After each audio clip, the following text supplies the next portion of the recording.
Hi, I'm Preston Schrader, Seed and Trait Technology Development Rep in East Central Illinois. Today I want to share some results from our 2019 testing at our focus location in Monticello, Illinois, so Piatt County. For this trial, I used Climate Fieldview, which is an online or app-based program that really allows farmers to get a sense of what each unique field looks like. It allows a farmer to make data-driven decisions to maximize return on every acre. So we used Climate Fieldview from the beginning till the end. During planting season, we had our iPad in our cab of the tractor. We recorded all the planting we did for these trials in Climate Fieldview. And that carried all the way through to harvest, where we had the iPad in the combine and we monitored our yield from a geospatial perspective. So I'll open up the map here to show a couple different things. So first of all, we're looking at different populations. So this is my fungicide trial. So with the fungicide trial, we had 24 different hybrids. Each color is a different hybrid from 4 different seed brands. The different components of this trial, we were looking at, does a fungicide pay at this particular field in 2019? The second component was population. The 2 aspects of the population were, we tested a standard population, which for our area was 34,500 seeds per acre. Then we also tested a high population where we used our climate seed optimizer tool to use a higher rate to kind of try to push the limit on yield.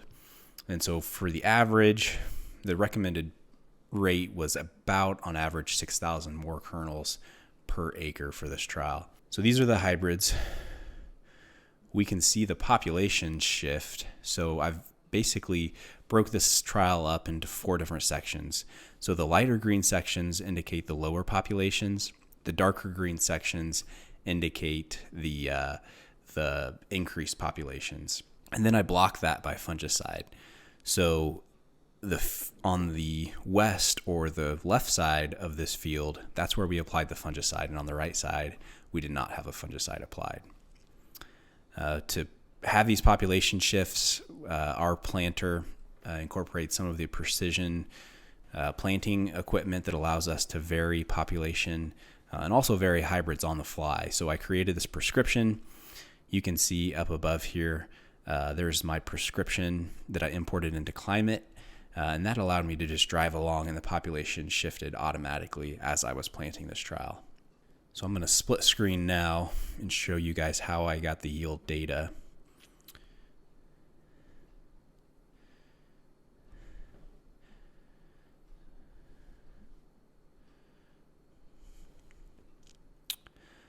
So you can see that this yield data was geospatial. This is really the highlight of Climate. As far as I'm concerned, you can test different products with different treatments on your particular farm and see how these products performed. You can see here that there's some purple or low yielding areas, low yielding passes in the field. These are hybrids that had standability issues. So later in the fall, we started getting severe lodging, and a lot of these plants were laid over because of disease pressure. And so I was able to note that in the cab, and then it showed up here in Climate as well. So for each hybrid at each population or fungicide regimen, basically just hold the spot on the map, and then Climate asked me if I would like to create a field region. So I would like to create a field region, and this gave me the geospatial yield average for that particular area. So this would be hybrid 1 at a low population without a fungicide, and I know that that yield was about 245 bushels per acre at 20% moisture. So I collected all of this data for every hybrid at every population and with and without fungicide. I put it into Excel, and then I created these graphs to see how everything performed. So you can see on the bottom, we've got 24 hybrids listed here all the way across. And then we've got a blue bar and an orange bar for each hybrid. The blue bar for this chart indicates a standard population without a fungicide. And then we added a fungicide at the standard population for the orange bar. So you can see a lot of increase with fungicide. For the fungicide for this trial, we used Delaro. So the take-home message for this graph, we show that at the standard population in 2019, we had a 96% win rate among these 24 hybrids with an average of 22.6 bushel per acre benefit. If you look at this in economic terms, that would be about an $85 gross benefit per acre. When you consider the additional fungicide cost at $18 per acre, that comes out at about a $66 or $67 benefit per acre with the addition of a fungicide at the standard population. In contrast, when we look at the high populations, we still saw an increase, but the win rate was lower. So a 70% win rate when a fungicide was applied at those higher populations. So this equated to a 9 bushel per acre average benefit at $33.75 gross profit per acre.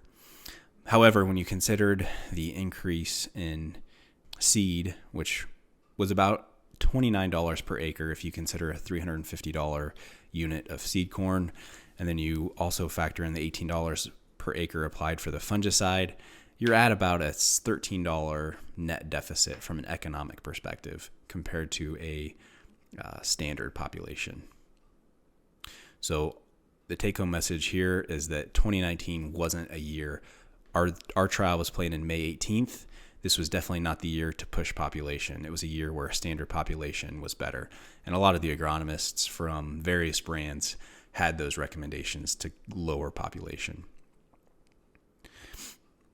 When we look at just the population effect, so no fungicide, just a standard versus a high population, it was pretty much break even. So the yields were no different with increased seeds per acre planted, but at 375 corn, really no benefit, and in fact, a net deficit per acre because of the increased seed cost. When we look at a standard versus high yield management practice, so just looking at a standard practice of no fungicide with a low population versus a high population with fungicide, once again, we saw a 80% win rate, so an average of 12 bushel per acre benefit. This year was basically break even, standard versus high yield management. However, 2019 was a very strange year. Since 2019 was such a strange year, I wanted to add 2018 data to it as well and see what the population response looked like. So I added 2018 data from 2 locations, so Monticello and Liberty, Illinois. Looking at the data together and the population response from the standard rate compared to the yield maximizing rate, you can see that without fungicide, there is a 12 bushel yield advantage if you look across sites and across years. And keep in mind, 2018 was pretty ideal as far as growing conditions go. So my key takeaways here, so in 2019, yields were increased with the use of a fungicide at these particular locations. Disease pressure was fairly high. With later planting in 2019, hybrids planted at the standard rate had the highest ROI. But when you take into account multi-year data, increasing corn populations can increase yield. And then finally, the last point, this trial was really used to illustrate how farmers using Climate Fieldview can really do their own trial work in their fields. They can see how things look geospatially. So this is a trial we plan to continue in 2020. We plan to add several more locations to get a sense for what this response to population and fungicide and how they react to different management regimens.